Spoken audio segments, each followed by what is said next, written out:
Okay, students, now come over on our fifth point, classifications of SQL statements.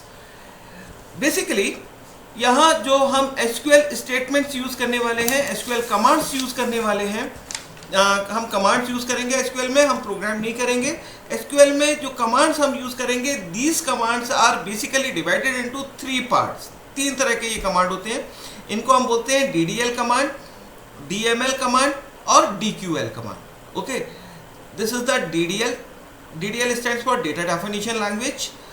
Another is DML, data manipulation language, and DQL, data query language. Okay, commands तो समझते होगे।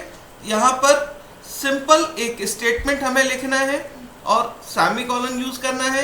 जैसे ही हम enter की press करेंगे, वो जो भी इंस्ट्रक्शंस दिए होते हैं, जो भी कमांड दिए होते हैं, उनको कंप्यूटर्स फॉलो करना शुरू कर देता है। ओके, तो ये कमांड्स को तीन पार्ट में क्या डिवाइड कर रखा है, क्यों डिवाइड कर रखा है, और इनके तीनों पार्ट्स में क्या डिफरेंस है।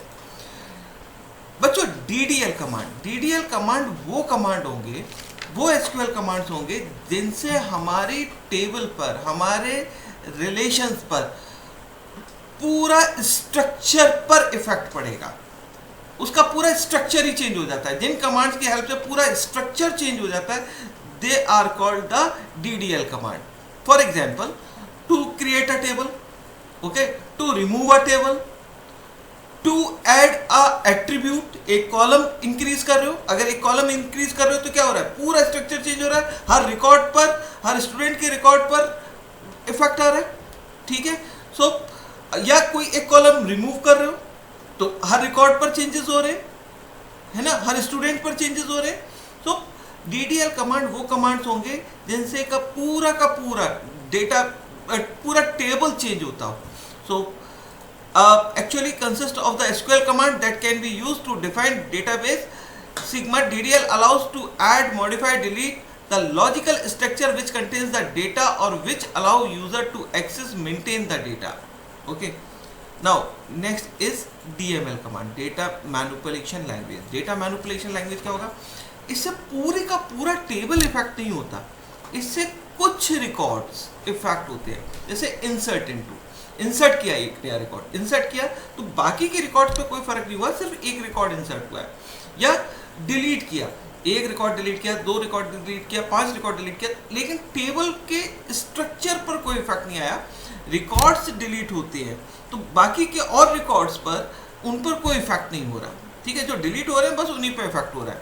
या कोई चेंजेस किया, मान के चलो किसी की स्पेलिंग मिस्टेक हो गया है, उसकी स्पेलिंग सही कर रहे हो, किसी की क्लास चेंज करनी है, तो इस तरह के जो मॉडिफिकेशंस कर रहे हो आप, तो वो जो कमांड्स होंगे उनको हम बोलेंगे DML कमांड, जो पूरी टेबल पर इफेक्ट नहीं डालते, सिर्फ कुछ रिकॉर्ड्स पर इफेक्ट डालते हैं। ठीक है, कुछ एरिया ऑफ टेबल पर इफेक्ट डालते हैं। Now third category is DQL होती है data query language. Data query language में वो कमांड्स होंगे जो कोई टेबल पर इफेक्ट डालते ही नहीं है। अब कहोगे जब टेबल पर इफेक्ट ही नहीं डालते तो फिर ये कमांड किस चीज़ की। बच्चों, इसका सिर्फ और सिर्फ काम है कि आपके डेटा को आपके डेटाबेस से रिट्राइव करके स्क्रीन पर या प्रिंटर पर डिस्प्ले कराना है। प्रिंटर पर प्रिंट आउट निकालना है या स्क्रीन पर डिस्प्ले कराना है। ठीक है, जैसे सिलेक्ट, अब मैं एक एग्जांपल देता हूँ। We want to display those students whose marks is greater than 50%। तो अब वहाँ से क्या हो रहा है, 50% जिन बच्चों के मार्क्स हैं या ज़्यादा हैं, उनका बस डेटा रिट्राइव करके आपकी स्क्रीन पर डिस्प्ले हो रहा है। सो उससे टेबल पर कोई फर्क नहीं पड़ा, उसके स्ट्रक्चर पर कोई फर्क नहीं पड़ा, टेबल एज इट इज है। ओके, सो अब तीन कैटेगरी हो गई, DDL, DML और DQL। DDL जो पूरी टेबल को इफेक्ट करते हैं उन कमांड को बोलेंगे, DML उन कमांड्स को बोलेंगे जो कुछ रिकॉर्ड्स को इफेक्ट करते हो, और DQL जो किसी रिकॉर्ड को इफेक्ट नहीं करते, सिर्फ और सिर्फ वहाँ से डेटा फैच करते हैं और आपकी स्क्रीन पर डिस्प्ले करते हैं। ओके, नाउ बच्चों, नेक्स्ट आता हूँ मैं relational algebra. This is the final topic of this chapter. इस रिलेशनल अलजेब्रा में हम पढ़ेंगे selection, projection, union, intersection, difference, Cartesian product और जॉइन। तो ये हमारे पास 7 चीज़ें होंगी। और सबसे पहले सिलेक्शन की बात करता हूँ। सिलेक्शन, इसका जो सिंबल होता है वो स्मॉल पाई होता है। और बच्चों सिलेक्शन का मतलब होता है कि जैसा अभी मैं एग्जांपल दे रहा था कि select of those students whose mark, या उसका मैंने यहाँ पे देखो एक एग्जांपल दिया है। सिलेक्ट सिंबल क्या है सिलेक्ट का, small sigma, roll number greater than 50, जिनका रोल नंबर 50 से ज़्यादा हो, ठीक है, स्टूडेंट रिलेशन से। तो स्टूडेंट रिलेशन से जिन सिलेक्ट करें उन रिकॉर्ड्स को जिनका रोल नंबर 50 से ज़्यादा है। बेटा यहाँ पर ये कंडीशंस देनी होती है। कंडीशंस के लिए हमें जो रिलेशनल ऑपरेटर्स यूज़ करने पड़ते हैं, ये रिलेशनल ऑपरेटर दिए हुए हैं यहाँ पर, ठीक है। इन रिलेशनल ऑपरेटर्स को यूज़ कर सकते हो, equals to, not equals to, greater than equals to, less than equals to, ये सारे रिलेशनल ऑपरेटर यूज़ कर सकते हो। एंड और नॉट भी आप लॉजिकली ऑपरेटर यहाँ पर यूज़ कर सकते हो, ठीक है ना। एंड के लिए ए एंड डी एंड लिखना होता है, ओआर के लिए और लिखना होता है, नॉट के लिए नॉट लिखना होता है। इस पर काफ़ी सारा डिस्कशन होने वाला है। नेक्स्ट चैप्टर पर हम इस पर बहुत ज़्यादा डिस्कस करने वाले हैं, ठीक है। प्रोजेक्शन बच्चे यहाँ पर यूज़ होता है प्रोजेक्ट करने के लिए। प्रोजेक्ट यहाँ पर मैंने लिखा है, देखो सिंबल लगाया, प्रोजेक्ट का पाई सिंबल होता है। प्रोजेक्ट करें नेम, रोल नंबर, क्लास, कहाँ से, फ्रॉम स्टूडेंट रिलेशन से। तो ये सिर्फ प्रोजेक्ट करने के लिए यूज़ होता है, ठीक है। टू डिस्प्ले, और ये सिर्फ पेपर वर्क है, ये कहीं किसी सॉफ्टवेयर पे नहीं करना, ये किसी प्रोग्रामिंग कोड लैंग्वेज में नहीं करना, ये सिर्फ पेपर वर्क के लिए होता है। तो इसको आगे हम काफ़ी सारा डिस्कस करने वाले हैं, प्रोजेक्शन पर, सिलेक्शन पर। नाउ यूनियन ये आपके लिए हो सकता है बहुत सारे बच्चों के लिए ये कुछ नया वर्ड ना हो, यूनियन सबने पढ़ा हो। इसका जो सिंबल होता है वो यू होता है, और यूनियन का काम होता है कि यहाँ पर जैसे मैंने यहाँ पर एक एग्जांपल दिया हुआ है, एक कोर्स 1 है, एक कोर्स 2, दो हमारे पास टेबल्स हैं और उनको हमने यूनियन किया हुआ है, कोर्स 1 यूनियन कोर्स 2। तो कोर्स 1 के सारे रिकॉर्ड्स और कोर्स 2 के सारे रिकॉर्ड्स, ये सारे रिकॉर्ड्स हमारी न्यू जो एक रिजल्टेंट टेबल बनी उस पर आएंगे, और उसमें कोर्स 1 के भी है, कोर्स 2 के भी है, लेकिन जो रिकॉर्ड रिपीट हो रहा है वो रिकॉर्ड सिर्फ एक ही बार आएगा। देखिए यहाँ पे 11 फाउंडेशन सी, 21 C++, 31 जावा, 12 पाइथन, तो ये आ गया 12 पाइथन, लेकिन 21 C++ क्योंकि ये वापस रिपीट हो रहा है तो ये एक ही बार आएगा, ठीक है। तो यूनियन में कोर्स 1 के भी रिकॉर्ड है, कोर्स 2 के भी है, लेकिन जो रिपीट हुए वो एक ही बार होंगे। बच्चों बस एक चीज ध्यान रखना, यूनियन तभी पॉसिबल है जब दो रिलेशन पार्टिसिपेट कर सकते हैं यूनियन ऑपरेशन में, जो सेम डोमेन और सेम डिग्री पर हो। सेम डोमेन और सेम डिग्री हमने बहुत अच्छे से जानते हैं। डिग्री का मतलब है कि नंबर ऑफ एट्रीब्यूट दोनों के सेम होने चाहिए, यहाँ भी तो है, यहाँ भी तो है, रिजल्टेंट पे भी तो होंगे।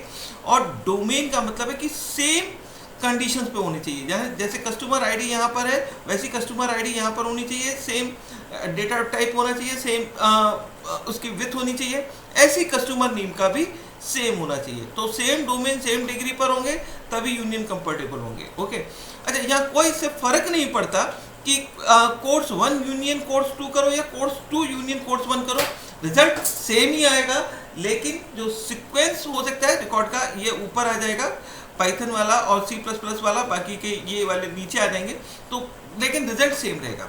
बच्चों वही इंटरसेक्शन क्या है? इंटरसेक्शन वही दो टेबल है, उनको इंटरसेक्ट करना है, उल्टा यू है ना, यू के अंदर एक उल्टे हाथ का थप्पड़ मारो लेट जाएगा, उल्टा हो जाएगा, ठीक है। तो वही उल्टा यू है, और यहाँ पर आपके दो रिलेशन है कोर्स 1 और कोर्स 2, उनको जब हमने इंटरसेक्ट किया तो जो कॉमन था, देखो जो ऊपर यहाँ एक बार आया था वही यहाँ पे सिर्फ रिजल्टेंट रहेगा 21 C++, बट कंडीशन वही है जो यूनियन के साथ थी, सेम डोमेन सेम डिग्री पे होनी चाहिए, और इंटरसेक्शन में भी कोई फर्क नहीं पड़ता। कोर्स 1 इंटरसेक्ट कोर्स 2 कर दो तो भी यही रिजल्ट आएगा, और कोर्स 2 इंटरसेक्ट कोर्स 1 कर दो तो भी यही रिजल्ट आएगा, okay. Now next is difference में क्या है, यहाँ भी मैं पहले तो वही बात बोलूंगा कि वही दो रिलेशन पार्टिसिपेट कर सकते हैं डिफरेंस में जो सेम डोमेन और सेम डिग्री पर होंगे, ठीक है। लेकिन डिफरेंस में कोर्स 1 माइनस कोर्स 2 करते हैं, तो कोर्स 1 में से कोर्स 2 माइनस हो गया, तो कोर्स 2 माइनस के माइनस में क्या हो गया, 21 C++ चला गया, तो क्या बच गया 11 फाउंडेशन सी और 31 जावा, ये हमारा रिजल्ट है। लेकिन बच्चों यहाँ पर अगर कोर्स 2 माइनस कोर्स 1 करते तो रिजल्ट हमारा चेंज हो जाता, क्योंकि फिर कोर्स 2 में से सिर्फ 21 C++ ये माइनस हो जाता, तो रिमेनिंग हम पे क्या बचता, 12 पाइथन। तो डिफरेंस में ये चेंज हो जाता है, इंटरसेक्शन और यूनियन में कोई फर्क नहीं पड़ता, कोर्स 1 कोर्स 2 कैसे भी आप करते हैं, लेकिन डिफरेंस में ये ध्यान रखना पड़ेगा कोर्स 1 माइनस कोर्स 2 है या कोर्स 2 माइनस कोर्स 1 है। नाउ बच्चों नेक्स्ट है हमारा कार्डिजन प्रोडक्ट। कार्डिजन प्रोडक्ट यहाँ पर इसके लिए कोई ज़रूरी नहीं है कि जो दो रिलेशंस कार्डिजन प्रोडक्ट ऑपरेशंस में हैं वो सेम डोमेन सेम डिग्री पर होंगे, ठीक है। मैंने इसीलिए यहाँ पर दो अलग अलग टेबल बनाई है, एक स्टूडेंट टेबल है, एक कोर्स टेबल है। स्टूडेंट टेबल पे हमारे पास SID नेम क्लास एज है, कोर्स पर कोर्स ID और कोर्स नेम है। अब इनको अगर हमने कार्डिजन प्रोडक्ट किया जिसका सिंबल होता है X और स्टूडेंट X कोर्स, तो देखिए पहला वाला रिकॉर्ड इसके पहले रिकॉर्ड के साथ लिखा है, ठीक है। फिर पहला वाला इसका पहला वाला ये रिकॉर्ड इसके दूसरे रिकॉर्ड के साथ लिखा है, ओके। फिर इसका दूसरा रिकॉर्ड इसके पहले रिकॉर्ड के साथ, फिर इसका दूसरा रिकॉर्ड दूसरे रिकॉर्ड के साथ, इसी तरह से ये तीसरा रिकॉर्ड पहले रिकॉर्ड के साथ, तीसरा रिकॉर्ड दूसरे। तो नंबर ऑफ यहाँ पर अगर इसकी आप बात करो कि कितनी कार्डिनेटली कितना होगा, तो इसके नंबर ऑफ रिकॉर्ड्स 3, इसके नंबर ऑफ रिकॉर्ड्स 2, 3 × 2 6। तो यहाँ पर जो रिजल्टेंट हमारे होंगे तो उसकी हमारे पास कार्डिनेटली कितनी हो जाएगी 6, एरिटी या कार्डिनेटली, ठीक है। So this is cartesian product. And now finally हम आते हैं ज्वाइन पर। ज्वाइन पर कोई भी दो रिलेशंस पार्टिसिपेट कर सकते हैं, लेकिन एटलीस्ट एक ऐसा एट्रीब्यूट होगा जो दोनों में कॉमन होगा। देखो यहाँ पर student ID name class age और एक है कोर्स ID, और कोर्स में कोर्स ID और कोर्स नेम है। तो कोर्स ID एक ऐसी है जो दोनों में कॉमन है, तभी आप ज्वाइन पॉसिबल है। ज्वाइन में करते क्या है, जैसे वो छोटे बच्चे करते हैं ना छोटी क्लासेस में, मैच द कॉलम, तो जो मैच द कॉलम है 11 से मैच हो जाएगा। 21 यहाँ पे कोई 21 नहीं है, उससे मैच नहीं होगा। तो यहाँ पर हमारे पास क्या रिकॉर्ड आने वाला है रिजल्टेंट में 1 एंड्रू 5 25 11 फाउंडेशन सी, और फिर वही 1 एंड्रू 5 25 अब 11 ये तो हो गया था, सॉरी अब आएगा 2 एंजल 10 30 11, अब ये 11 के साथ मैच हो गया फाउंडेशन सी। तो अब यहाँ पे सिर्फ दो रिकॉर्ड आएंगे, एक इसका इसके साथ और ये इसके साथ, बाकी का ये मैच नहीं हुआ। तो ये कॉमन जो फील्ड है इसको मैच के साथ हम मैच कराते हैं। ओके स्टूडेंट्स, सो हमारा ये वाला जो चैप्टर है, जो थ्योरेटिकल चैप्टर है डेटाबेस, ये कंप्लीट होता है। इसमें हमने ये सारी चीज़ें देख ली है। अब जो मेरा नेक्स्ट चैप्टर है वो है MySQL। MySQL पे हम कमांड देखेंगे, ठीक है, और थोड़ा सा मैं उसको इंट्रो दूंगा पहले MySQL का, फिर मैं स्टार्ट करूंगा। सो आज हम अपना वीडियो ये वाला यहीं पर एंड कर रहे हैं। Okay, thank you very much, have a good time. Okay, thank you.